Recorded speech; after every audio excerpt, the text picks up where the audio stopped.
Merci. Je laisse la parole à André pour le point numéro 4, le bilan annuel de la concession de Nantes Métropole à aménagement. Je ne vais pas parler trop fort, sinon on va dire que je suis en colère.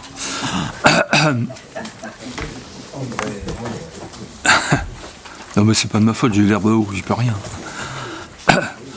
Bon, un petit rappel quand même, la municipalité a confié à la SPL, Société publique locale, Nantes Métropole Aménagement, l'aménagement urbain de l'île aux Sangleries et la réalisation de la médiathèque. L'intérêt de la concession est de permettre un lissage sur 3 ans du coût de la médiathèque qui est, rappelons-le, un équipement culturel, structurel et souhaité par la population. Cet équipement ouvrira ses portes en 2022 et il répond à des valeurs fortes en jouant également un rôle social qui dépasse de très loin la question du livre. Ce projet, je le rappelle, sera fortement accompagné par l'État puisque celui-ci participera à hauteur de 45 à 50%. Ce traité de concession qui a été signé en juillet 2018 est la première étape pour continuer d'œuvrer à la naissance de cet équipement. Et quand on regarde aujourd'hui le compte-rendu annuel à la collectivité, on s'aperçoit qu'en 2018, il y a eu très peu de mouvements, puisqu'il n'y a eu que 5 mois de travaux au cours de cet aménagement.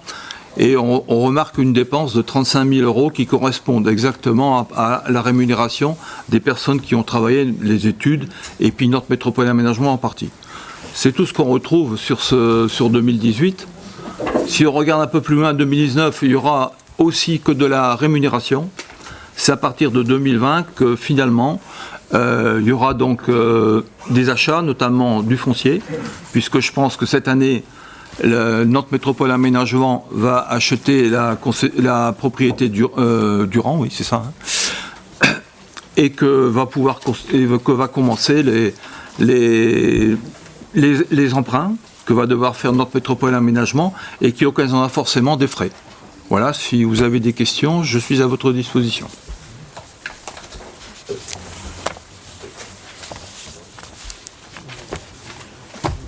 Excuse-moi. J'ai juste une petite question technique. On nous présente aujourd'hui, en 2020, le rapport pour 2018 qui a été édité en mai 2019. Pourquoi tant d'écart entre la présentation et l'édition du rapport? Je n'ai pas la réponse. On a une réponse là-dessus? Ça a traîné NMA. Je donne la réponse, c'est NMA qui a traîné pour donner le rapport. Donc on le présente quand on l'a. C'est pas de notre fait.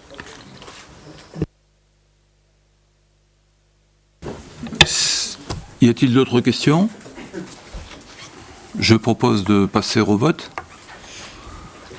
Qui est contre? Qui s'abstient? Qui est pour? Merci.